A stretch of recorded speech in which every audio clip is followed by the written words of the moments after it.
What's cracking, big dogs? Welcome back to the HQ. Welcome back to the channel. This is a Patreon-only private live stream, which I'll be doing bi-weekly every Saturday throughout the summer. And then during the season, we will be doing them every single week so that I can take any and all of your questions, which may be fantasy football, which may be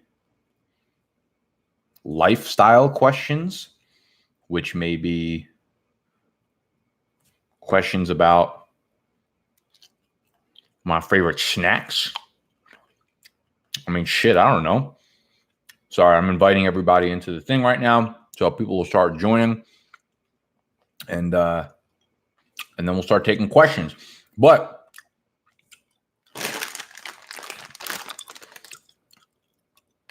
this is my roommate's bag. He's going to be fucking pissed when I finish him. It was his birthday last week, and his sister sent him a giant bag of fucking blue gummy sharks. Shits are fire. But he left them. He's in Miami right now. I said, don't you leave those fucking gummy sharks with me. Don't you do it. Don't you do it. They ain't going to be here when you get bike. He done did it on me. But if you're not a Patreon member, you can go become a Patreon member at patreon.com/BDGE. That's where you get these private live streams where you can ask me any questions you want about your fantasy team. You'll get my in-season rankings. You'll get my rankings throughout the summer as well, which you can also grab in the draft guide, which releases on Monday. What's cracking, people? How we doing? How we living? Georgie, I'm not even going to ask you what you're eating, but I want to know what you're drinking because I'm assuming you got a drink in hand. These things are dangerous, bro. Like 100 calories for 3 of them. Yannick be like, send me the league. Send me the goddamn stream link. Like, bro, living good, feeling great. That's what's up, Trackstar. It's in the PM. Of course I do. Man, 32 minutes into the PM. You need to relax with your alcoholic ass. What are you drinking, though? Should I crack a White Claw? Should I start pre-gaming for the Fantasy Footballer Show right now? I feel like it's a miserable idea. I was going to drive back to New Jersey today, film the Fade the Public podcast episode on the back of Snacks' porch outside, and we were going to grill and get hammered for the 4th of July. And that would be the first half of the episode. I don't even know what we were going to talk about. And then have a vlog of us going to the Footballer Show as the second half of the episode. But we're still going to do that. We're just going to do it Monday night, thankfully. I have so much fucking work to do for the draft guide still. Like, I should not be going out to Manhattan tonight. Fuck. But I made a promise. Actually, I literally didn't even make a promise to anyone. Like, I don't know why I said that. I just fucking hurt. How many margs deep are you? I'm actually 0 margs deep. I don't have the marg ingredients at hand right now. I do have a lot of tequila in my freezer, but I have nothing besides tequila. I do have some 1800 though. I could sip that on the rocks, can't I? Shit. You guys are going to make me do that at 12:30. We need to be. Yeah, you know what? I'm going to actually start making margaritas for these. I need to start them a little later into the day because I forgot for fucking West Coast people, this is 9:30 a.m. I wouldn't want to fucking listen to me at 9:30 a.m. Have you ever drank Palomas? No, I've never drank Palomas. What's Palomas? Well, I've heard of that. I don't think I've ever had it. Is that a type of tequila? Palomas. Oh, it's a tequila-based cocktail. Now you're talking my language. The drink is mostly commonly prepared by mixing tequila with a grapefruit-flavored soda such as Fresco. Wow, that sounds fucking delicious. I might have to grab that tonight. Give me a Paloma, ya bish. Me and my ninjas trying to get it, ya bish. I'm dying. Help, amazing way. Yannick, how often do you I feel like every morning you wake up and saying you're dying from a hangover. Like, what do you do every night?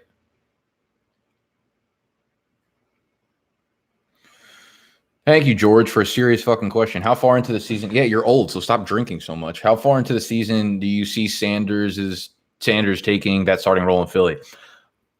You know, I was super high on Sanders after the draft, but he's missed a lot of time with the hamstring injury, which makes me nervous because, like, now is the time where a rookie like him can really get implemented into the offense and start taking away or at least competing with Jordan Howard for the starter snaps. So I think the Podfather, Matt Kelly, actually put it really well on, it was either this week's or last week's podcast, that Miles Sanders could very well be like the Marlon Mack of this year, which is a good thing and a bad thing. Like for dynasty or keeper leagues, that's fantastic because you'll get him for the remainder, but it might take him legit like half the season to really like pull away. And who knows what that even means for this year. Like this could very well be the last year for Jordan Howard. Like he might be, finished. He might be like the Carlos Hyde basically of this year. And I think it'll probably take Sanders like 6 weeks before you could really think about putting him into your lineup. Almost like a Kerryon Johnson also last year.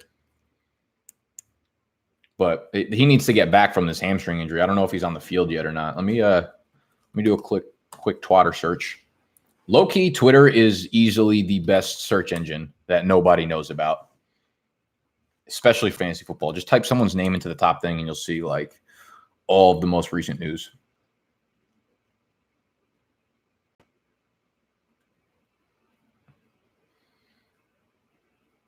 Not seeing anything. I really want to go get pizza right now. The place around the corner from me has just the absolute most dynamite pizza in the entire world. I should have done that. Like, I was helping my sister move this morning. She moved into a new apartment. She moved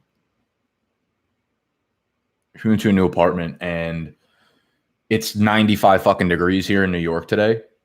And she lives up 3 flights of stairs. So I had to bring down this big ass table. And then we drove over to the new apartment, which is also another 3 flights of stairs to carry that shit up. So I showered this morning for the first time in weeks. And now I have to shower again. So I don't shower for weeks, and now I have to shower twice in one day. It's fucking disrespect is at a whole nother level today. I might not even shower. I tell you what, I look pretty good today. So sorry for whoever's bed I wake up in tomorrow morning. You're going to smell that shit. A-Rob or Courtland Sutton. If we're talking for redraft this year, I'm definitely going to take Allen Robinson. I still think he's the number one there. And I think we're a year away from seeing the Sutton kind of take over. In Dynasty, it's a lot closer. But it's actually not as far as one might think.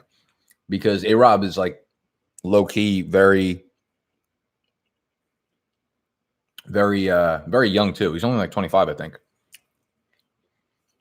Do we get a sneak peek of the draft guide for the season long?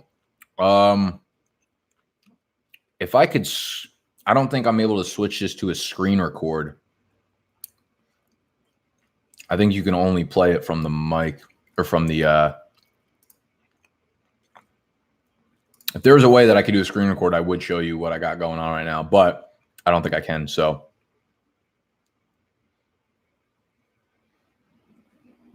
trust me, I would love to. I would throw a link in.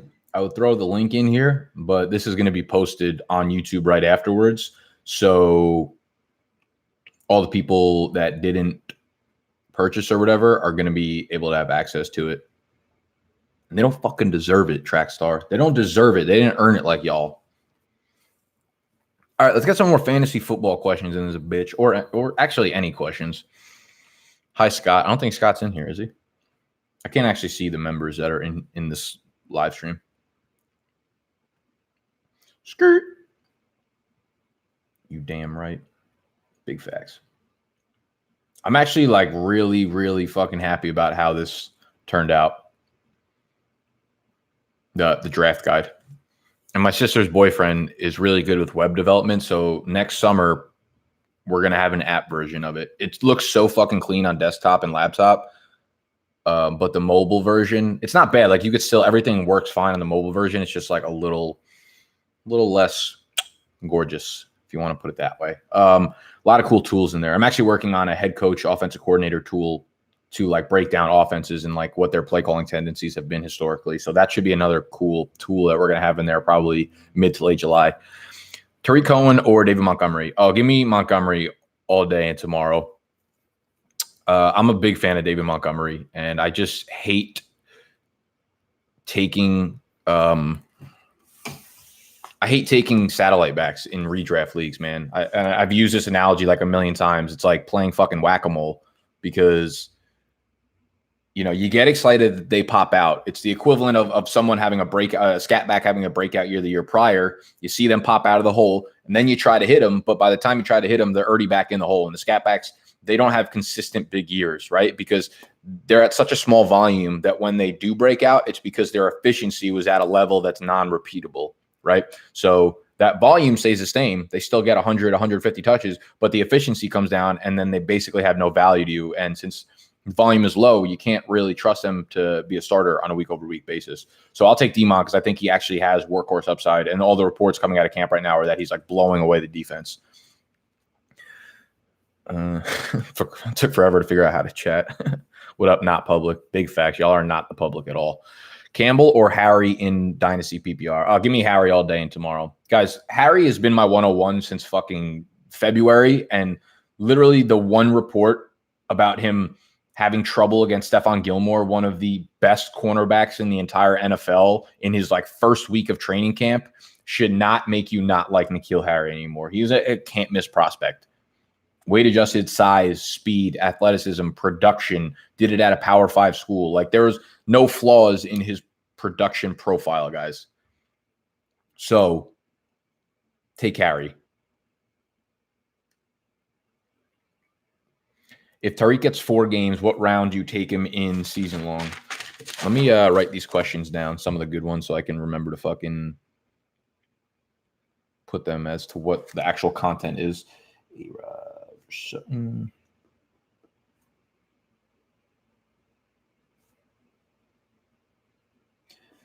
So Tyreek Hill gets suspended 4 games. What round are you taking him in?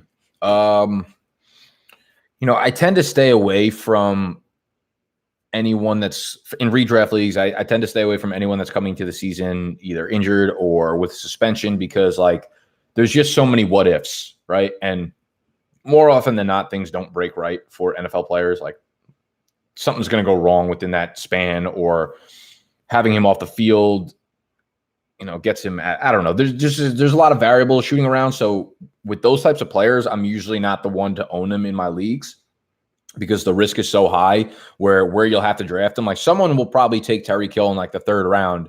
And I'm like, I always say, I try to be very risk averse in the beginning of drafts. In redraft leagues, that is, because that's going to be the core of your fantasy points, and that's the majority of what's being scored for your team, right? So you want to make sure you have those guys in your lineups. Obviously, Hill has that upside when he comes back, but like in the 3rd round, when you can get, you know, a full T.Y. Hilton or a full Adam Thielen, Stephon Diggs for a year, or Tyreek Hill for 10 weeks, like I'll take the full year of the wide receiver. So where would I take him? I would probably start looking at him in the 4th round. But I'm pretty sure he'll be off the board in the 3rd round if he gets a 4-game suspension. If not earlier, there's probably someone that will get cute and take him in the 2nd round just because he's Tyreek Hill, but I wouldn't touch him until the 4th.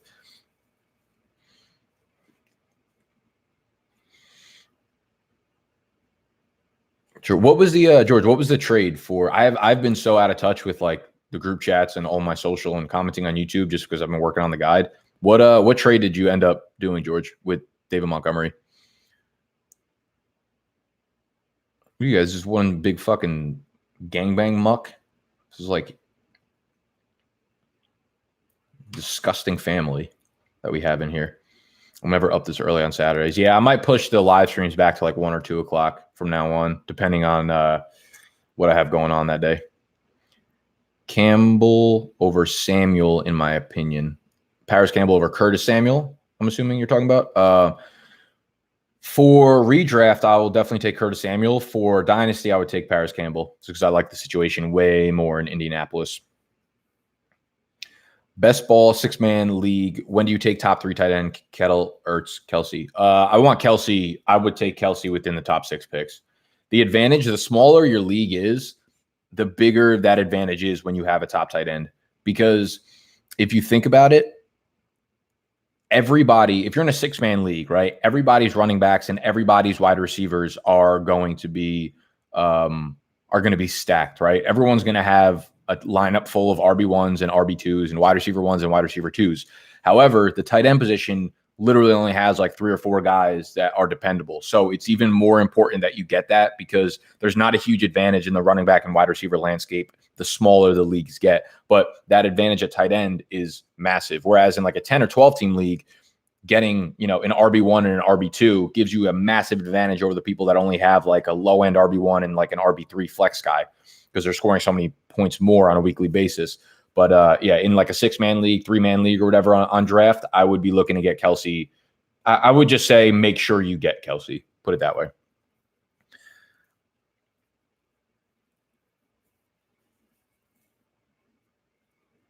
I think where suspension falls matters a lot. If suspension is first 4 games, it's a huge difference than a pending suspension.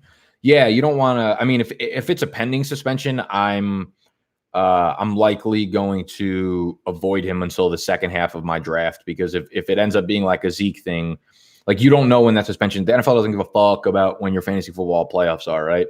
They could suspend him for the last 7 weeks of the last 8 weeks of the season, from weeks 9 through 17, and then you just literally don't have them for your fantasy football playoff. So I would definitely stay. If it's a pending suspension going in, the investigation is going into the year, I'm probably just not on my do not draft list, but pretty much almost on my do not draft list. Though I think we'll have a much clearer idea like pretty soon. I think within the next month or so, we'll probably know. That's just what I've heard from reports. Demont, Alshon, and Gesicki for Derrick Henry, AJ Green, and Ricky Seals-Jones. Wow, that's a pretty fucking haymaker trade, huh? Very, very close. I would take the Derrick Henry, AJ Green, and Ricky Seals-Jones side.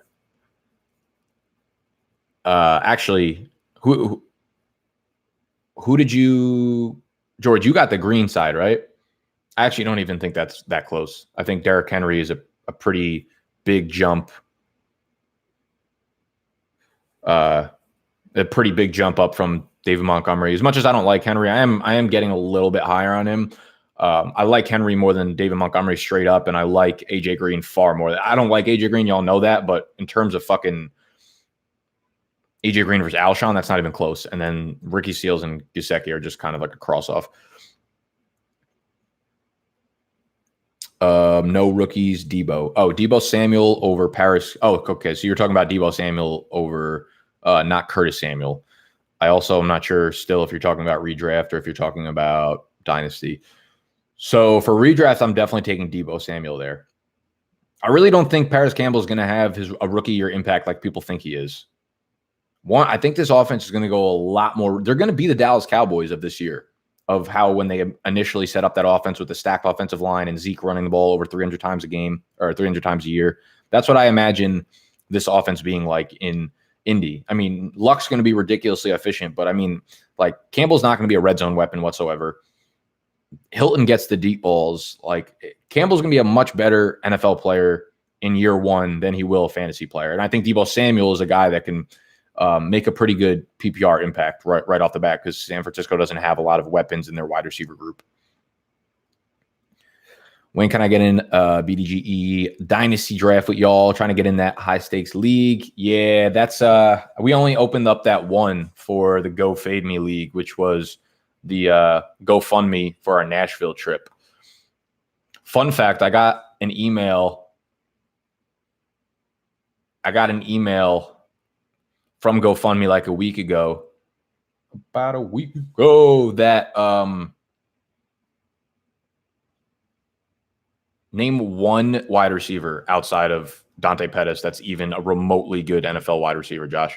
I got an email from GoFundMe saying they're taking down the GoFundMe page because you're not allowed to start anything that's considered like gambling or for a raffle or whatever. And they're like, we will be giving back the funds to any investors or whatever, or any donators if the funds are still in the GoFundMe account. So if they had done that while we were still raising money for the Nashville trip, they would have just taken away the $5,000 that we raised. But they didn't do it until right now, which is phenomenal. The Niners literally have no one outside of Pettis and Debo Samuel. I saw a following after that. That's so funny, bro, that like I think we're almost at like 18,000 subscribers. And I assume that, you know, like when I talk to my subs or like anyone in my audience, I like assume that they understand my brand and like know the entire backstory and shit. But like the large majority of people just started following me like this summer, you know? So it's like most people don't actually know like anything about what I do or the brand. And it's crazy. I don't know. I still talk to some people that have been following me since, you know, I had like 100 subscribers and I was putting out vlogs like every week, like weekly. And you were seeing me as this like little piece of shit 23-year-old kid, like trying to start my own business and just doing like a bunch of dumb shit, you know, and putting it out on YouTube. But then there are people that follow me a week ago, you know, and have no idea who the fuck I am. So they probably just come on and be like, who is this asshole? I'm like, listen, bitch. You know my man George K? He will fucking finish you. He will put you in the dirt. Redraft PPR. Who would you take between Brandon Cooks, Robert Woods, Galladay, Diggs, Thielen? Ooh, that's a good one. I will end you. Okay, so I haven't finished my rankings for the draft guide yet. Just a quick look at them. I know that Galladay would be by Yannick. Don't choke on your puke. Galladay would be my last. Thielen and Brandon Cooks. Ooh, Thielen, Brandon Cooks, Diggs are very, very close. I watch over like 100 something of your videos trying to get caught up. You're like, well, I appreciate that. The tracks are. Thielen would probably be my number one. Brandon Cooks and Diggs are really close behind. I want to say Diggs is ahead, but the more I look into Diggs, the more inconsistent I see he was last year. The less I am, you know, into drafting him this year. Like I'm looking at his game logs and he had some great games, but he went under 50 receiving yards in 1, 2, 3, 4, 5, 6, 7, 8 in 8 out of his 15 games. So he went under 50 receiving yards in more than half of his games last year. But in a lot of those games, he scored a touchdown. So it seemed like he wasn't as bad as he actually was. And 9 touchdowns is a great end of year number to have. But you know, touchdowns can be very fluky. I do think Stephon Diggs is like one of the few guys in the league that not necessarily we can predict their touchdown totals, but I think he's a touchdown scorer. Some guys just have a knack for the end zone, and Stephon Diggs is one of those guys. Him, Antonio Brown, the guys that work really, really well in tight spaces, even if they're small in size, like Diggs and Brown, their quarterbacks tend to just target them near the end zone because they're just so good at making plays down there. So I think Diggs is a guy who will continually see 8+ touchdowns a year. But it's not good when you have multiple games of 3 for 33, 3 for 43, 4 for 17, 2 for 10, you know, and they were all padded by touchdowns. So it doesn't seem as bad, but realistically Diggs was super inconsistent, you know? So I'm kind of all in on Brandon Cooks this year. So I would probably go Thielen, Cooks, Diggs, Woods, Galladay. What up, Richie? What up, Richie? Unwavering. Where did that start, Richie? Why Richie Rich in the motherfucker building?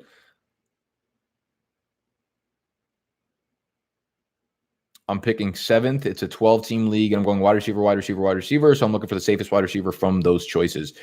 Yo, Devontae Adams at 7 all day and tomorrow. Devontae Adams. On the flip side, you'll probably be able to get actually 12-teamer. That's not till what, the 17th pick or something, 17th or 18th pick. You better hope that. I think like Juju might fall to you. I think Juju might fall to you. I think Mike Evans is low-key a really good bet to be actually good in PPR, right? You kind of think of him as a touchdown guy or like a long, deep field playmaker with not as much PPR value. But with Humphreys and Deshaun Jackson gone, his target volume is going to go fucking up to the roof. That's the ceiling, but it's going to be there. So I kind of like Evans if he falls to you at 17, but maybe Juju or Michael Thomas or someone will fall to you there on the second round too. I think in PPR, you kind of have to sit with, Adams Juju would be a monster snack. Chatting on this while on the phone is stupid, but love BDGE. Y'all the realest. Fuck yeah, Josh. fucking hang up the phone, bro. I think right before the season kicks off, I'm going to tweet out a bunch of like really ignorant, bold predictions that I actually think are going to happen. And I'm just going to pin that tweet to the top of my profile for the entire year. And when I hit on all of them, I'm going to take a picture of my nutsack and quote tweet it and put the picture up above it and tag every fantasy football analyst in the world. I'm going to do that whether I hit that or I don't hit it. But will Gore play more or less in 12 more seasons? I think Gore is going to get cut, to be honest. Will Devontae Parker ever be relevant? He's relevant every summer from June to August.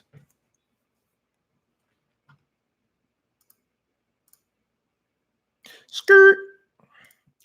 Skirt.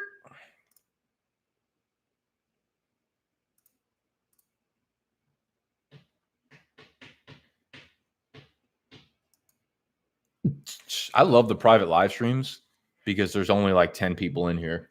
On my live streams during the season, when I go live on Sunday mornings, I don't know if any of you guys have been a subscriber for like, we're actually there during last season, but I open up live streams on Sunday mornings at like 11 a.m., 2 hours before kickoff, and they fill up to like 250 people within like 5 minutes. And it's just 1,000 fucking sit-start questions.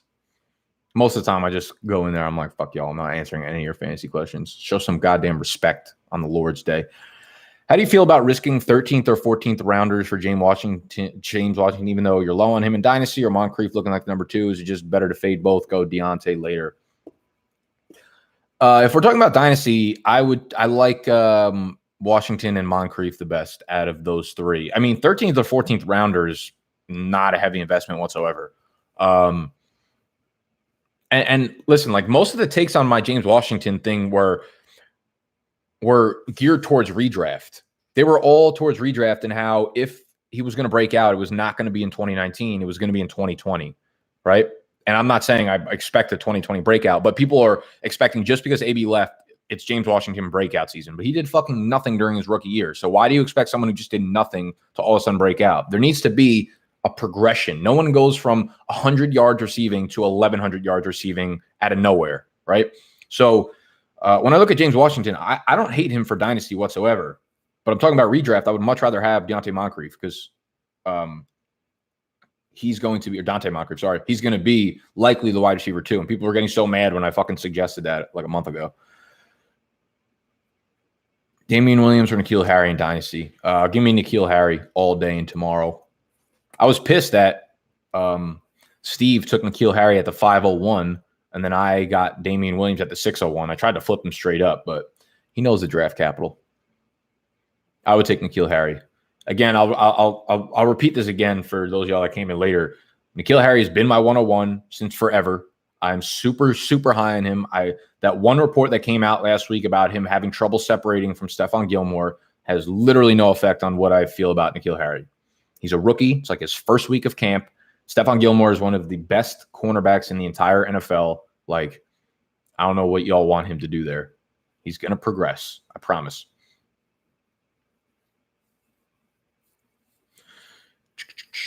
Wideouts take 2 to 3 years to get to the NFL level. Yeah, but Dante Moncrief's been in the NFL for like 7 years, and he played really well. He was like a great red zone weapon. The video that me and Noah actually just shot yesterday for this upcoming Tuesday, we actually dive into the Steelers wide receiver situation pretty in depth and talk about Dante Moncrief for a hot minute.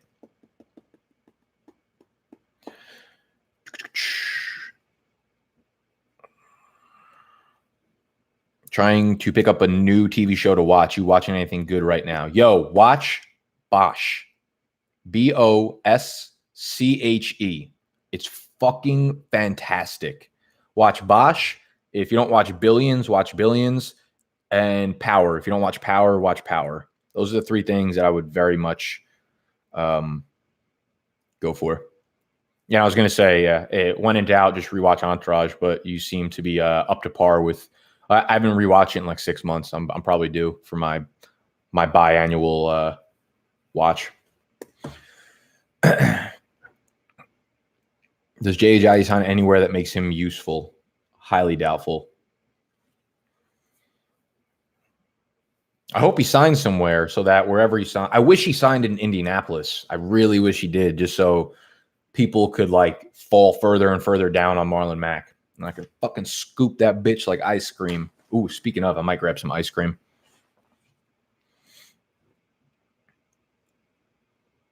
You know what I low-key hate? Like today, like I know I'm going out tonight. So I'm going out tonight, right? And I want to like look good going out. I don't want to feel like a piece of shit, but I also at the same time want to order like 4 slices of pizza and eat ice cream right now. But I know if I do that, then I'm going to be feeling like a real asshole tonight. So I'm on a fine line between battling my brain and my heart right now. My heart has fucking La Industry pizza all over it. Ad drop Netflix once they get rid of The Office, January 2020. Honestly, it's fucking so irrelevant to my life. I've never watched The Office. Like I've seen episodes, but I don't watch The Office. And January 2020 is like 6 months away. Why do people give a fuck? Go download it right now.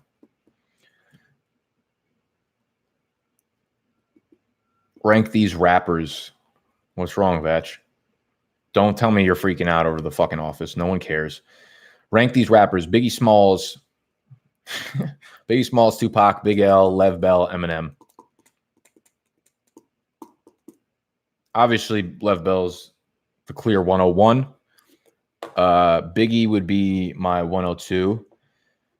How are we ranking them? Give me like a ranking system. Are we talking about like rappers I most enjoy listening to, ones I think had like the biggest impact on the game, how the streets would rank them? I need some clarity here, George, because this can go a lot of different ways, because I know people are going to get mad if I say Big L over Tupac.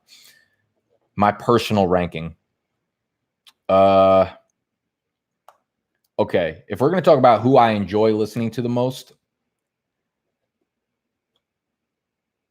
it's going to go Lev Bell 101, Biggie 102, Big L 103, Tupac 104, Eminem 105. Tupac and I feel bad putting Tupac and Eminem at the 104 and 105 because they're so like I very much enjoy both of them. Like I listen to a lot of their music.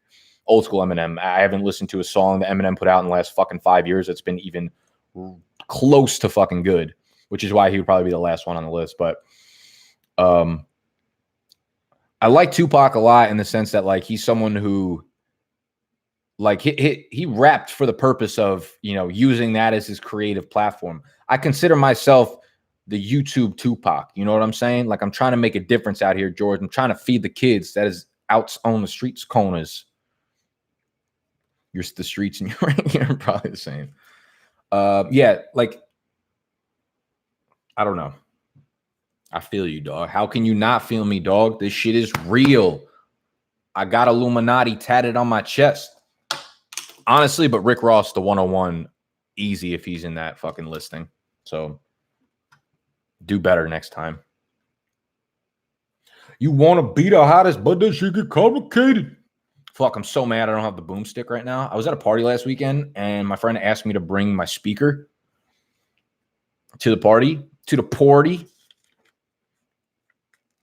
Okay. See, the problem with that, Vatch, is you said recent great Eminem songs.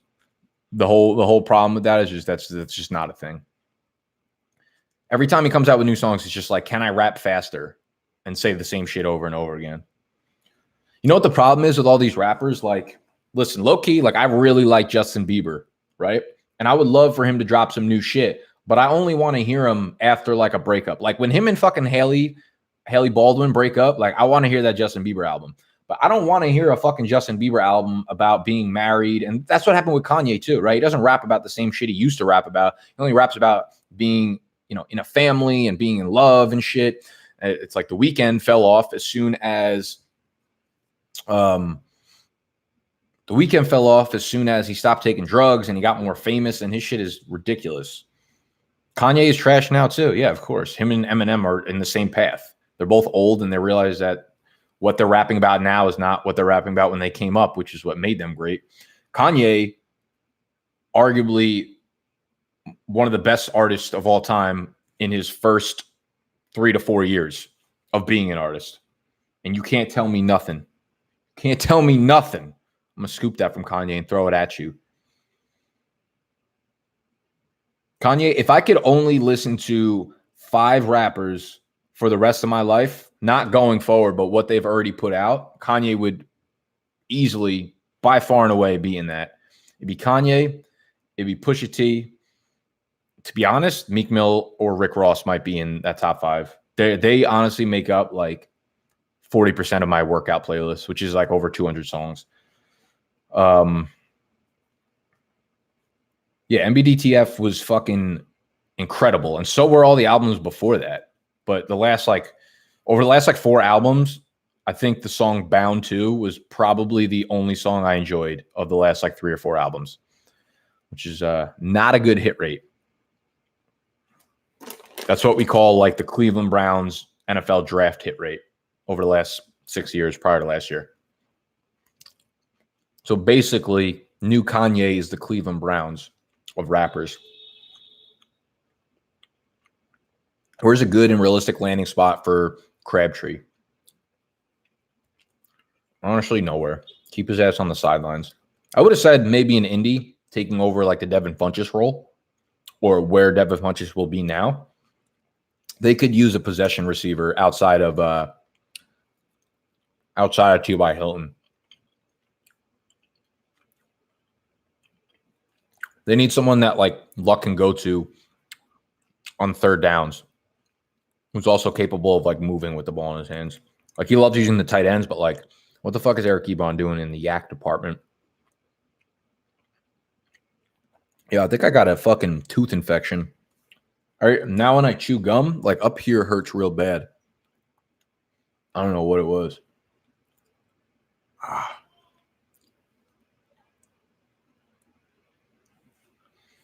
Skirt. You want to be the hottest, but that shit get complicated. Put your dick in the dirt. Now you decapitated. Oh, man, I have to finish so much work for this draft guide. Root canal. You know what? They never made me take out my my wisdom teeth. They said them growing in would never become a problem and would never shift the teeth around, so I never had to get it done. So every time I feel something back here, I feel like it's because they never made me get my wisdom teeth out. I always wanted them to, just so they can give me Percocets, but didn't happen. Way she goes. Hairline cracking tooth as well. It feels like more like in the like not in the tooth though. It's like above where I think my teeth end like here, and it hurts like up here. Percocet. Molly Percocet. George, you're not funny. Shut the fuck up.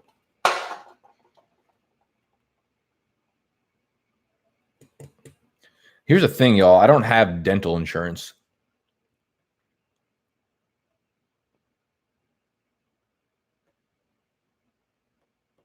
A lot of bad news starting to come out about root canal. Vats, what the fuck you know about root canals? I love this. We got Vatch and Richie fucking arguing about what I should do for my fucking jaw. Arguing about root canals. Which wide receiver? Don't worry, I'm not going to the dentist anyways. Like, this is all fucking homemade bullshit. Like, I pay fucking so much money each month for health insurance, and I'm about to drop that because, listen, like, that would go much better. I'll just pay that money to Scott, honestly, and I'll just put out better content. Like, who the fuck needs health insurance, to be honest? Which wide receiver that finished between 25 to 40 in PPR rankings can you see moving up to the top 15? Well, let me pull up the rankings. You want to be the hottest, but that shit get complicated. Let's go to PPR. So from 25 to 40. So Chris Godwin right off the bat was the 26th wide receiver last year in PPR. I could totally see him jumping up there because he's going to be playing the slot a lot. And Bruce Arians has come out and just said that Godwin's going to be targeted a million times. So if he ends up catching, 80 plus balls, he could definitely creep into the top 15. Who else do we got here? I don't like Mike Williams to get up there. Not DD Westbrook. DJ Moore is another guy that can get up there. DJ Moore, I break down pretty in-depth in Monday's video, which goes into those like mid-round wide receivers, DJ Moore, Calvin Ridley, and Mike Williams, because I feel like they're being batched together. So I did a video breakdown of those 3 guys together. So I like DJ Moore. I wouldn't predict it. I wouldn't bank on it, but I could totally see him getting in there as a top 15 guy. Other than that, I don't see a lot of guys I really would be excited about taking a huge jump up. Robbie Anderson was the 37th PPR wide receiver. If him and Darnold can keep up that chemistry that we saw, at the end of last year, I could see it happen, but he's not really a huge PPR guy. You know what I mean? Like, he's not going to catch 80 balls. He's never going to be like that third down possession wide receiver. He's a playmaker kind of guy. So, so Chris Godwin. Honestly, like Larry Fitz is going to bounce back and be like a top 24 wide receiver again this year. It's going to be silly. He will choose to win. Sorry, let me down. Yeah, I would love that, George. Me and my best friend Steve were talking about getting married so that I can go on his health insurance plan. I don't know. It didn't seem like that bad of a move at the time. No deductibles, no copays, son. Oh, you know what? For that reason, I don't care if it would save me $5,000 a year. I will never allow you to say that you fathered me. Ever.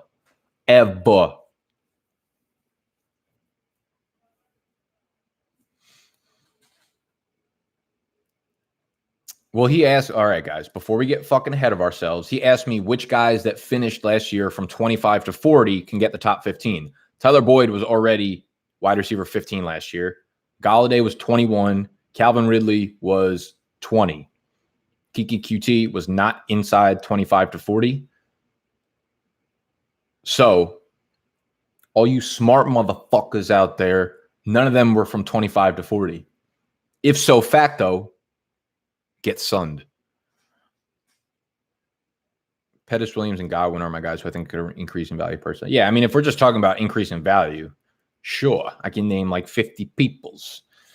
You high on Hunter Henry like the rest of the industry? Yeah, he'll be a tight end I probably own in a majority of leagues if I miss out on the top 3 guys. I'm very high on OJ Howard though, and you will see that in the draft guide. You know what I like about my draft guide is like I'll be putting together write-ups of players. And like I was talking to Dr. Jesse Morse about OJ Howard, right? And I wanted to include OJ Howard in my must draft players. I take one player each round. I go round by round and I take one player that's going in the back half of that round per their ADP and be like, this is a guy that you must fucking draft. And OJ Howard may or may not be one of those guys, but I wanted to check with Dr. Morse first to make sure that the injury concern wasn't huge for Howard before I kind of went all in on him a redraft. And he's not too worried about him. We do see a trend, and that's something that I talk about in the draft guide. And we do have a strategy concerning OJ Howard, but OJ Howard is a guy I'll probably widely own this year in redraft. If I don't hit on him, I will be looking for Hunter Henry right after that. So yeah, OJ Howard and Hunter Henry. Yeah, I'd probably put him in the same tier, but I hesitate to say that only because I would probably much rather have OJ Howard. If that like OJ Howard will be above Hunter Henry in my rankings, but like a tier, I don't know if a tier split is necessary in this case. If that kind of makes sense. Yeah, I really like Hunter Henry. I think like I was all in on him last year, so I think the leg injury kind of just delayed his breakout. Not much changes for me in my opinion, because I was all over him prior to his injury last year. Who are the other mid-round wide receivers? OJ, Hunter Henry, Evan Ingram. Ingram's a guy I'm not sure like.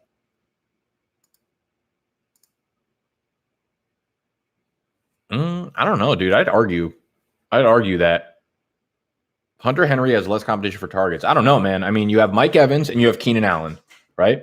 Both are going to get 140, 150 targets. Then you have Mike Williams and Chris Godwin.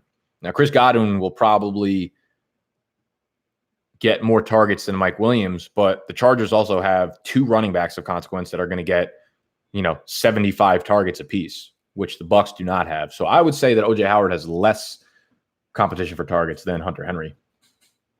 In Dynasty, are you taking Henry or OJ? I would probably take OJ there in Dynasty.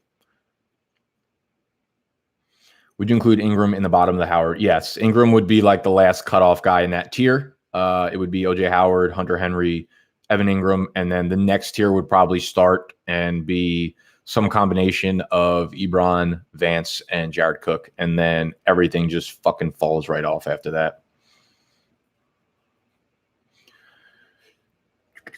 Ingram will be a beast. Yeah, I mean, I don't know. He's one of the few tight ends in the league that like really has a nice sure spot in his offense without a lot of they're a competition for targets, obviously, but no one that's clearly ahead of him on the pecking order, if you know what I mean.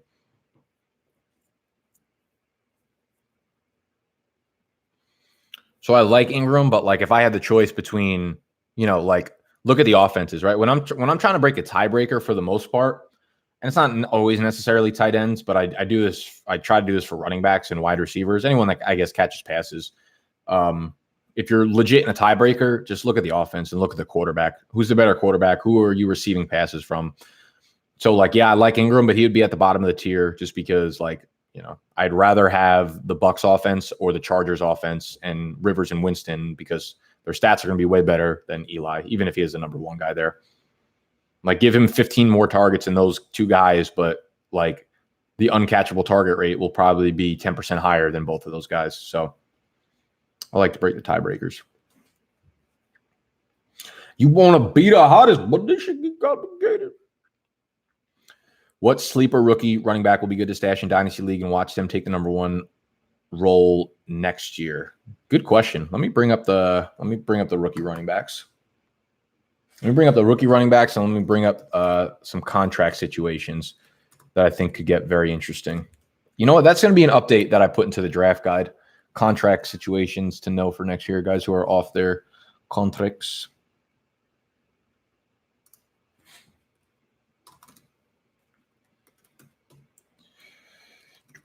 Because I'm not sure. I forget how long like a guy like Aaron Jones is going to be on his contract for. I think he probably has another year after this. Let me see.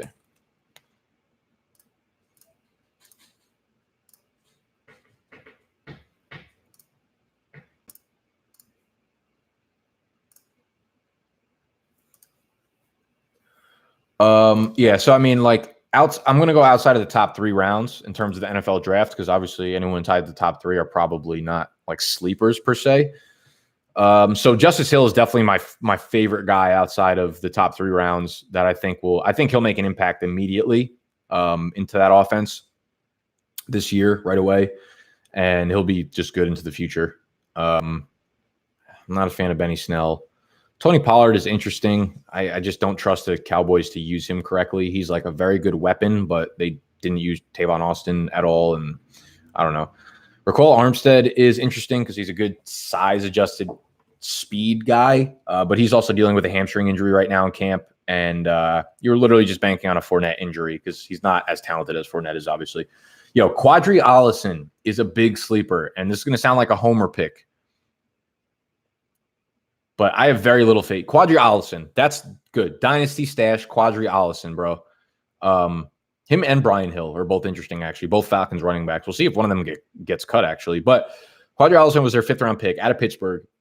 Beast. Guy's like 6'1", 228 pounds, but has very good speed for his size.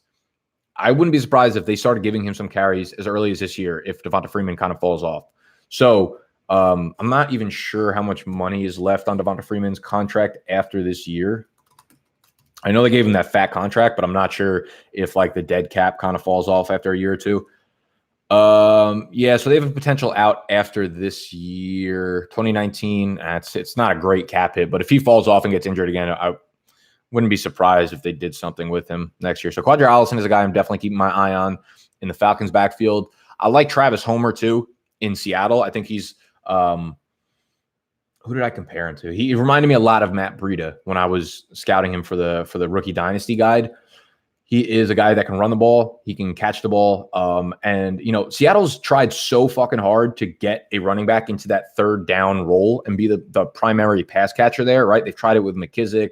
They tried it with all all these fucking backs, I can't name like all of them off the top of my head, but over the last few years, they've tried really hard, but every single one of them just gets on the field and gets injured.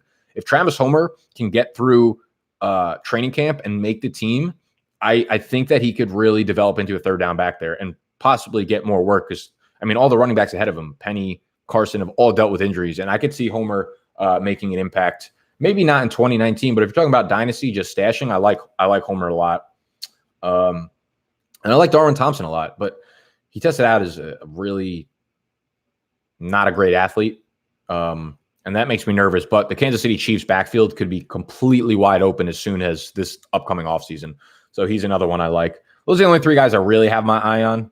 Darwin Thompson, Travis Homer, Quadri Allison, Justice Hill.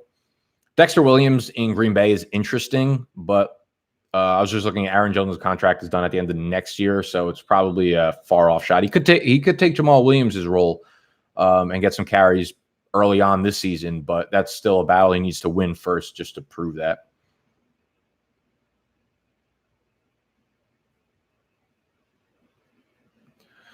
I love Bryce Love from Washington. Yeah, a lot of what ifs from Bryce Love coming off the ACL, obviously, and the fact that his final year at Stanford was fucking miserable. He didn't look good at all. So it's like, is he good? Is he not good? Was it all the offensive line just opening up plays? And when you have a guy that has Bryce Love's speed, it's very easy to get confused with a good running back. But when you put a guy with 4.3 speed into a college offense that literally just opens up massive holes, of course, it's going to look good. Very similar to Darrell Henderson. Why I didn't really love Darrell Henderson as a prospect. Reminded me of Tevin Coleman. Runs super fucking straight up, not very elusive in open field. But if you're going to give him massive holes and he has that speed, he's going to have tons of breakaway runs. I feel like we got a lot of that out of Bryce Love, but a 2,000-yard from scrimmage season is something that you can't really just knock off the radar. So there's a lot of what ifs for Bryce Love. What about the rookie for Buffalo? Yeah, well, guys, I was talking about guys that went outside of the top 3 rounds. To reiterate, both of those guys were third-round picks. David Montgomery, I like him a lot, but he was a third-round pick. Devin Singletary, I also like him a lot, but he was a third-round pick. Is Fournette the biggest NFL player that follows you? NFL player, yeah. Lonzo Ball and LeVar Ball follow me, but they're basketball.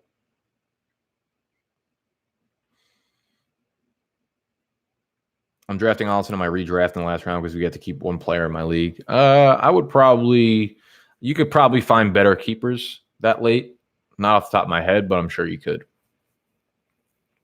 $6 million dead cap after this year if they dump Freeman.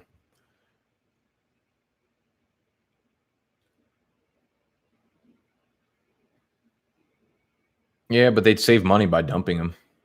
It's still a big hit, but they're going to have to pay him more than that. If at the end of the year, say he has another concussion or he like fucking has another PCL sprain and he misses like all of this year, and they're like, why use a roster spot on someone who can't stay healthy? We'll save $500,000 if we just cut him rather than paying him the $6.5 million. So who knows?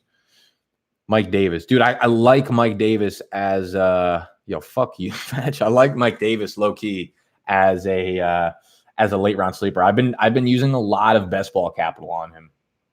I don't know why I like David Montgomery to run with that job, but like if something happens to Montgomery, Mike Davis is. I think Mike Davis is going to get work regardless this year, unfortunately. But I think Mike Davis has a lot more upside than people realize, just because he has the same skill set as David Montgomery. They're both Jordan Howard with pass catching skills. So, wow, we're creeping up on an hour. I'm probably going to head out in about 5 minutes because I have to do about 17,000 more write-ups for the draft guide. How many players we got left? 1, 2, 3, 4, 5. Fucking Christ. All right. We got a lot left. What do you think of Byron Pringle? I think he's the GOAT. I would, no doubt in my mind, if someone offered me him for Courtland Sutton and a second-round pick and Julio Jones, I'd smash accept on that. No questions asked. Byron Pringle is going to be that dude this year. Yeah, that dude that there was a Roto World blurb about and everyone got excited and then nothing happened. I agree. Do you like Pollard or Weber to fill in if Zeke misses any time? You know what? Like, I think right now it's hard to kind of assess the situation given that it's this early in the summer, and I wouldn't be surprised if Mike Weber dealt with an injury already this offseason. He's back at camp, or he's back at OTAs or whatever, at minicamp.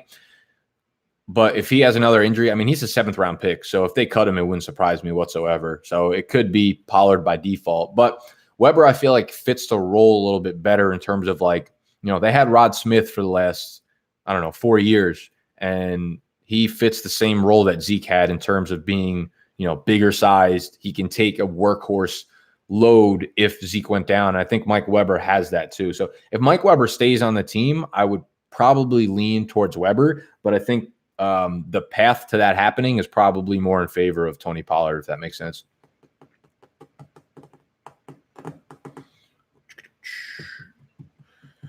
With AZ planning to break the record of number of plays per game, what do you think Edmonds' role is with that offense? How much work do you think he gets? RB3. I like Edmonds a lot. He's actually in the draft guide too. I put him, but you're really just hoping for a DJ injury, I think, with Edmonds. Like dynasty value, I definitely like him. Realistically, bro, if you watched the Cardinals play last year, Chase Edmonds looked like the far better back than David Johnson did. Say what you want about the fucking offensive line. Chase Edmonds looks so many more people. I was like reading Batch's sentence as I was in the middle of my sentence. I think Chase Edmonds could finish the year with like 35 catches, but what the fuck's that's going to do for your redraft team? Does Gallup, but he has upside because, like, going back to his college days at Fordham, he was like a workhorse. No one really hits thumbs up on these because you don't notice it, but that's the reason why I say that shit throughout a lot of my videos. You got to put the call to actions in throughout the videos. Otherwise, people don't do it. Not because they don't like the fucking video, but they just forget to do it. So when I'm like, yo, scroll down and hit the thumbs up button, you bitch, then they're like, oh, shit, maybe I could do that. Or if I guilt you into it, be like, did you learn anything in this video? Is this shit valuable? I worked for like 32 hours to produce this live stream. It would just mean the world to me if you hit the thumbs up. I start crying and shit. I need to get a snacks fucking fill in so he can start crying. I still only see 6 likes. Maybe mine didn't update. Does Michael Gallup or Randall Cobb have a bigger season in half-point PPR? Give me Gallup all day. Kind of like Gallup, low-key. Him and Dak started getting some nice chemistry down the stretch. He was getting a lot of targets. I feel like he had the majority of his games were like at 7+ targets over the second half of the year. Dak's getting so slept on, man. So slept on. You know what's cool? I just learned you could, in the draft app, you could find your ownership percentage of players and see like what percentage of drafts that you actually drafted specific players. And so if you're on your phone, this might be too bright. You probably won't be able to see. But on the bottom menu, if you go to my drafts, I'm up in like 7 drafts right now. Fuck, my bad. You guys probably hate drafting with me. I never check this thing. And then you scroll all the way down in my drafts and you click on upcoming 2019 best ball. And you just click on that. You could find the top thing says best ball ownership. And you can go position by position or like league size. So if we're looking at my 12-team leagues, my highest owned quarterback is Carson Wentz by far. I own him in 30% of my leagues. My highest owned running backs are Miles Sanders, Kerryon Johnson, Matt Breida, Chase Edmonds. Ironically, I told you I'd be hitting him in best ball. Malcolm Brown, Marlon Mack, and Jalen Richard, and Mike Davis, all at 18% up to 28%. That's what's up. Wide receiver, Brandon Cooks at 22%. My man, Anthony Miller, 22%. Mike Evans, T.Y. Hilton, Robert Foster. Let's fucking go. And my highest owned tight ends are Ian Thomas, O.J. Howard, Hunter Henry, Dallas Goedert, Zach Ertz. Where the fuck is Travis Kelce? I only own him in 6% of leagues. He's probably just gotten too expensive. I will give you Braxton Berrios in our league if you will eat the rest of those Sharks in the next 60 seconds. If you had asked me that when I was 21 years old, there's not a fucking question in my mind I would have finished those in 10 seconds. Malcolm Brown is going to get a lot of work this year. I'm trying to trade him to Animal. Yeah, Animal would be doing himself a favor if he got Malcolm Brown from you. That was a good pick by you. If Animal could have had a really, really fucking strong team. he started out so hot, moving all those picks back, and then he had like 9 picks within the round 3 to 5 range.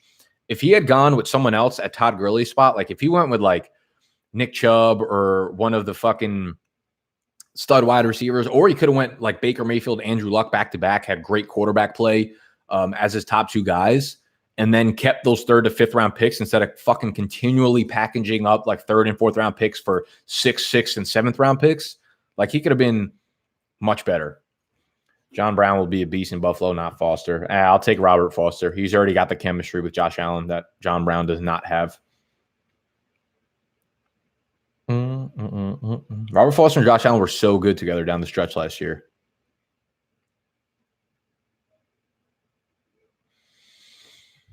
I was looking at PFF grades today, just like deep ball accuracy, just passing grade overall, just completion percentage. Josh Allen was like 38th out of 38 qualified quarterbacks in like every fucking efficiency category. I think people are literally really overlooking how fucking bad Josh Allen was as a passer last year because of how good a couple of his fantasy games were on the ground. I'm nervous that he's just going to go fucking straight downhill this year. But I'm glad that they really built around him. I mean, they signed 6 offensive linemen, TJ Yeldon, Devin Singletary, John Brown, Cole Beasley. Like, they really did a good job. Is Fitz starting week 1? As much as he's probably the better player, Rosen has got to be the long-term solution. They have to play him. Dude, I don't know. All reports that are coming out is like Fitz has just been head over heels better than Rosen. I mean, if that's the case, then they just might not have Rosen. Rosen just might not be anything at this point. The problem is, like, you know, you want to see what you have in Rosen, and I agree with you. Like, you traded for Rosen, you have to see if he's the quarterback of the future. But you saw what he was in Arizona. He couldn't do shit in Arizona. Moving over to Miami, they're in almost the exact same situation. Like, it's not like you're moving him over to a good offense, or at least letting him do his thing in Cliff Kingsbury's offense, right? He moves from the Cardinals to the Miami Dolphins. Offensive line, terrible in both. Arizona over to Miami, weapons around him, awful in both. And I'd argue that the Cardinals had much better weapons between Fitz, Christian Kirk, David Johnson than Miami has. Head coaches, horrible head coaching in Arizona. Go to Miami, you have a defensive-minded head coach in Brian Flores. So it's like Josh Rosen is going to be in almost an identical situation with worse weapons now. So if you're expecting to see anything out of him, it's going to be really fucking hard to get anything there.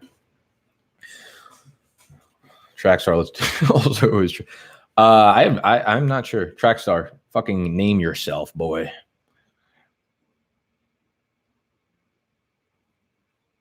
I kind of like when people just keep themselves as like their fake names.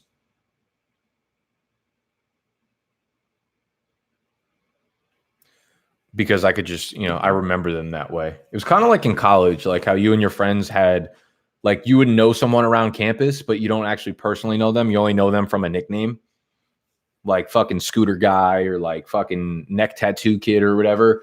We literally had a girl that looked exactly like, this is kind of fucked up. I don't know if I should put this on YouTube or not. Fuck it. This girl looked exactly like a porn star, right? You would see her and be like, holy shit, I think I saw you on UJizz last week. But she wasn't. She was just like an innocent 19-year-old girl. I felt really bad for her. Actually, clearly I didn't feel that bad for her because me and my friends, our nickname for her was Jizz Face Girl. So like anytime we brought her up in a conversation, we'd be like, yeah, like I saw Jizz Face Girl at the party the other night. And it's like super fucked up now I think about it. And I actually kind of wish I didn't just share that on YouTube. But yeah, that's how I think about my subscribers. I like the nicknames, right? I like being able to call people like what they say on YouTube. Like Sexy Pats. I will always call him Sexy Pats, not Jared.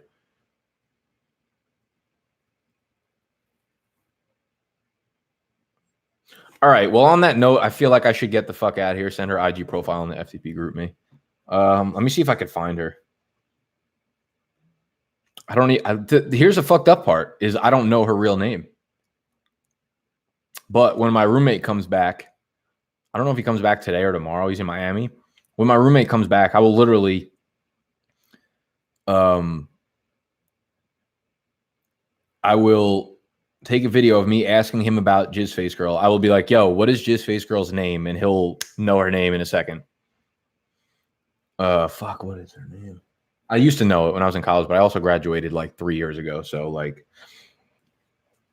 the fuck am I going to do over here? All right, well, we're over an hour right now. I have like fucking things to do, but I actually don't want to do any of them. So I might stay on for a little bit longer. Oh, God. I'm trying to trade Julio. Yeah, not only Julio, though. Like, at least throw in a few more things up from my side if I'm going to get the Pringod. Byron Pringod. This has been a really ignorant live stream. Like, I feel like this isn't even helping my brand. If anything, I'm probably losing Patreons. Fuck. You got banned for 2 weeks. I only banned you for 1 week, Scott. When did you make the trade offer? Are we back on talking terms? Or was that Monday? Because that was when we filmed the last Fade the Public. Was it that morning or was it the day before?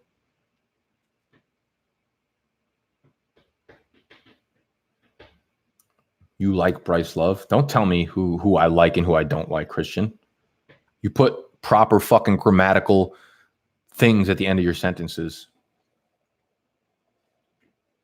Otherwise, I feel like you're dictating me. Silly hoe.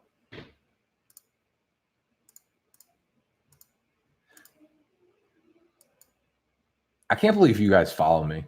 Like, you guys listen to my fucking shit I put out on YouTube. I can't believe anyone does. I can't believe 20,000 people follow me. What a fucking joke. What a fucking joke. Hey, we hit 4,000 followers on Twitter the other day. That's pretty cool.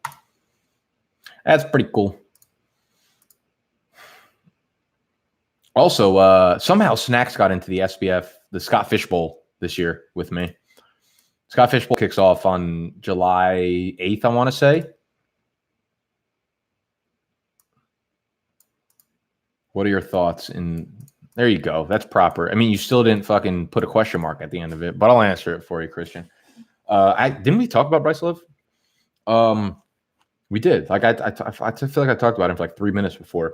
He's coming off the ACL. I don't think he's going to be ready for this year. I think he is a redshirt first-year guy, redshirt rookie.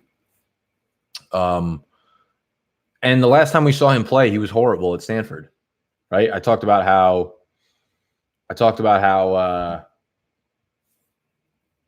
like when you give a guy like Bryce Love, yeah, I'll get into it in a sec, George. It's actually really fucking wild. I'm putting a sheet together. And based on the rules that they have for the SBF 9 right now, like Lamar Jackson was the second best quarterback last year behind Patrick Mahomes. It's ridiculous.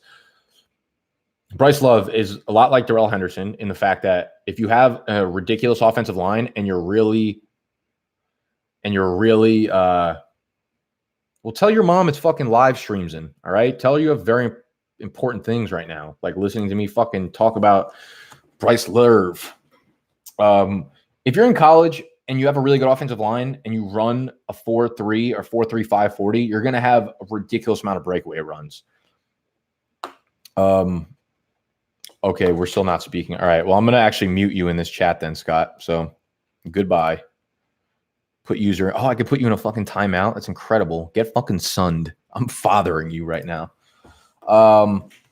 So yeah, like the problem with Bryce Love is he had that monster year, but like Stanford has ridiculous offensive line people coming in every year. And the Pringod. I love how you called it the Pringle Gate. That actually had me fucking dying. So like Bryce Love, last time we saw him, he was horrible. So like, was it the offensive line? I don't know. I think there's a lot of what ifs between the injury and the last time him being on the field. It's terrible. So I'm not that high on him, but I mean, like, I'm not going to avoid him in Dynasty. So for the SBF 9, the SFB 9, it's half PPR. It is half PPR, half point per first down, which is fine. Tight end is premium. So every position gets half PPR, half point per first down. Tight ends get a full PPR as well as full point per first down. Then the bonuses are where it gets crazy. For when you hit 300 passing yards, you get 5 bonus points for that week. 50 receiving yards is 5 bonus points. 50 rushing yards is 5 bonus points. They're no fractional, but it goes in increments of 50. So if you have 100 rushing yards, you're getting 10 bonus points for that week. So like weeks that Christian McCaffrey has 100 rushing yards and 50 receiving yards, he's getting 15 bonus points for that week. So you're basically having guys in your lineup that are scoring 35 points in a week. Like I think I'm putting together the chart still, but Travis Kelce, I think, averaged like 33 points a week last year. Same thing with C-Mac and same thing with a couple of the other, like Todd Gurley was like 35 points a game. But with those rushing bonuses, Lamar Jackson went over 100 rushing yards like multiple times. So he's getting 10 extra bonus points for all that. And every time he hits 50 receiving or 50 rushing yards, he's getting 5 bonus points on top of the half PPR or on top of the half point per first down. So just from rushing, Lamar Jackson is getting like an extra 12 points a game at the quarterback position between rushing yards, rushing first downs, and the bonus points. It's fucking crazy. I already know my draft spot. I'm at the 107 in that. I actually really like that because I could probably get – it's super flex too. So it's like super flex, tight end premium, crazy bonus points. At the 107, I would love people to steer away from Travis Kelce because based on those points, based on those bonus points and how tight end is so premium, Kelce was by far and away the wide receiver 1 last year. Like he outscored points per game, DeAndre Hopkins, Devontae Adams, Tyreek Hill, Julio, all those guys, like no problem. But typical person who's not fucking putting together a sheet like I am, knowing the weird custom scoring settings, wouldn't really know that just by looking at the numbers and shit. So if Travis Kelce falls to me at 107 there, I'd be pretty ecstatic about it. Otherwise, I think a lot of good players will, I'll have a choice of. So it's going to be good. But yeah, somehow Snacks got into it. I don't know how. I'm probably not going to send him over that scoring sheet. Why do you like half PPR or full PPR? I just don't think that you deserve a full point for.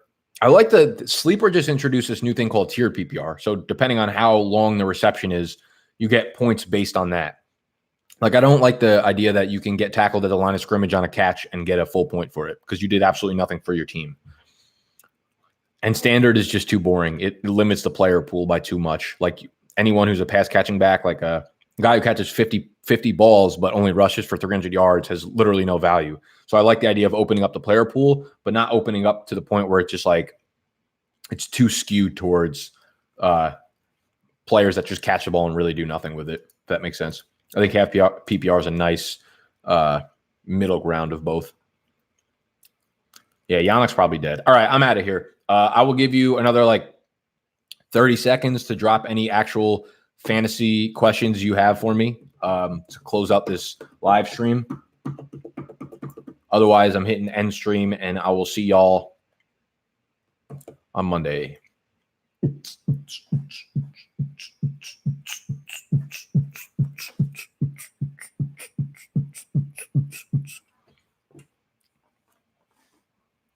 Deuces, bitches. I got a new tattoo, by the way. You know what it says? It says don't take Devonta Freeman in the 4th round. How often do I do dynasty drafts? Like how many leagues do I normally start up? I did one this summer, and then I'll be doing another one with only the Big Dogs Gotta Eat team. So people helping me actually put out my content. So all my sons, all my nephews, basically. So I'll probably just do 2 startup dynasty drafts this summer. I don't do them that often because once you get like 15 of them going, it's fucking craziness. I'm out of here. I love you guys. Thank you for joining me. If you are watching this on YouTube afterwards, you can always join these live streams on patreon.com/BDGE. I totally forgot that this is going on YouTube afterwards. I should have plugged that in like 7 times throughout the video. But yeah, we're really just one big fucked up fantasy football family over here at Big Dogs. I'll see y'all on the next Patreon live stream in 2 Saturdays from, I kind of wish I was doing a live stream next week because it's July 4th weekend and Steve's going to be crashing on my couch for like 4 days. So that would be a fun one, but I'm out.